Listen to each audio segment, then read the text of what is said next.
ಮಮತೆ ಈ ಕನ್ನಡ ಪದದ ಅರ್ಥ ಮತ್ತು ವಾಕ್ಯ.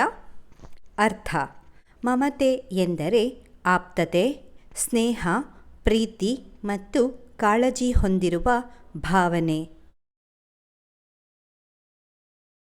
ಮಮತೆ ಸ್ವಂತ ವಾಕ್ಯ. 1. ತಾಯಿ ಹೃದಯದಲ್ಲಿ ಮಮತೆ ಎಂದಿಗೂ ಕಡಿಮೆಯಾಗದು. ತಾಯಿ ಹೃದಯದಲ್ಲಿ ಮಮತೆ ಎಂದಿಗೂ ಕಡಿಮೆಯಾಗದು. 2. ಮಮತೆ ತುಂಬಿದ ಕುಟುಂಬದಲ್ಲಿ ಸಂತೋಷ ಸದಾ ನೆಲೆಸಿರುತ್ತದೆ. ಮಮತೆ ತುಂಬಿದ ಕುಟುಂಬದಲ್ಲಿ ಸಂತೋಷ ಸದಾ ನೆಲೆಸಿರುತ್ತದೆ. ಇದು ಮಮತೆ ಪದದ ಅರ್ಥ ಹಾಗೂ ಸ್ವಂತ ವಾಕ್ಯ. ಧನ್ಯವಾದಗಳು.